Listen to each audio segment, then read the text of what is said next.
Exercise 12.2 का theory समझा रहे। इसमें हो रहा है क्या, हम लोग वृत्तखंड त्रिज्यखंड के बारे में हम लोग जानेंगे। ये होता है क्या, वृत्तखंड क्या, पहले त्रिज्यखंड सीख लेते हैं। त्रिज्यखंड क्या होता है, किसी वृत्त में दो त्रिज्या और एक चाप के कारण जो बनता है आकृति उसे कहते हैं त्रिज्यखंड। और इसमें देखिए एक छोटा बन गया और एक बड़ा बन गया।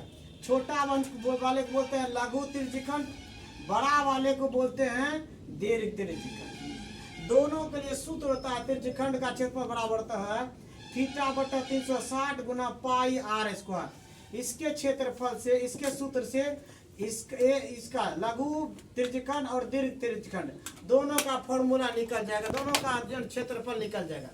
होता है क्या, छोटा का जो दिया रहेगा 360 में घटा देंगे, जो दिया रहेगा छोटा त्रिज्यखंड का, वह बड़ा का कौन हो जाएगा, तो उसको बैठा देंगे तो ये दीर्घ त्रिज्यखंड का क्षेत्रफल हो जाएगा। उसी प्रकार पड़ता है वृत्तखंड के चाप की लंबाई, इस चाप की लंबाई पूछा जाता है। तो चाप की लंबाई का मतलब होता है परिधि, थीटा बटा 360 गुना 2 पार कर देंगे, ये आ जाएगा आपको चाप की लंबाई। जब पूछेगा तो ये फॉर्मूला से बना दीजिएगा। अब हम लोग जानते हैं वृत्तखंड। वृत्तखंड क्या होता है, किसी भी वृत्त में दो त्रिज्या और जीवा के कारण जो भी आकृति बनता है इसको बोला जाएगा क्या, इसको बोला जाएगा आपको वृत्तखंड। वृत्तखंड दो प्रकार के हो गया, आप ध्यान दीजिएगा। एक हो जाएगा आपको ये छोटा वाला, ये छोटा वाले को बोलता है लघु वृत्तखंड, ये बड़ा वाला को बोलता है दीर्घ वृत्तखंड। अब इसका क्षेत्रफल कैसे निकालेंगे, ये देख रहे हैं, ये बड़ी वाली हो गया त्रिज्यखंड, ये क्या त्रिज्यखंड हो गया।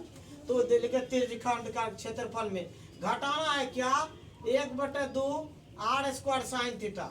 एक ये त्रिभुज को घटा देंगे तो ये जो शेष बचेगा, ये छोटा आकृति, यही होगा लघु वृत्तखंड। इस सूत्र पे बना लेंगे हम लोग लघु वृत्तखंड का क्षेत्रफल। तो इसका लघु वृत्तखंड का क्षेत्रफल का सूत्र था त्रिज्यखंड का क्षेत्रफल घटा 1/2 आर स्क्वायर साइन थीटा। तो ये त्रिज्यखंड का क्या था, थीटा बटा 360 पाई आर स्क्वायर घटा 1/2 आर स्क्वायर साइन थीटा। इस सूत्र पे ये निकल जाएगा। अब निकालना है बड़ा वाला इसका दीर्घ वृत्तखंड।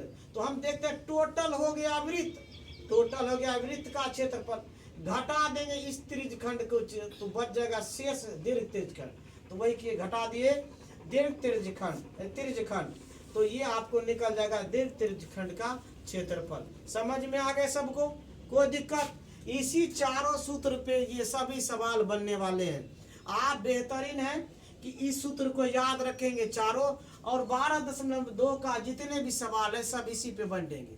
आपको बैठाना है क्या, ये फॉर्मूला बनाने के लिए, इस सूत्र पे सॉल्व करने के लिए सवाल आपको क्या चाहिए, एक आर का मान चाहिए, त्रिज्या चाहिए, दूसरा थीटा चाहिए, थीटा का मान चाहिए। दो ही तो है सब सवाल में। देखिए थीटा का मान चाहिए और आर का मान चाहिए। पाई का मान तो आपको पता है 22/7, ये 3.14। इसमें भी देखिए, आप देखिए आर चाहिए, थीटा चाहिए, इसमें आर चाहिए, थीटा चाहिए। अब देखिए ये साइन का, साइन 90 होगा तो 1 हो जाएगा। इसी अनुसार से हम लोग बैठाते जाएंगे मान और सिंप्लीफाई करते जाएंगे। तो आप दिमाग लगाइएगा कि पहले आर का मान सेट करना है और थीटा का मान सेट करना है, और पूरा चैप्टर आपके हाथों में होगा, सबका आंसर यूं ही बन जाएगा। समझ में आया क्या? ठीक है।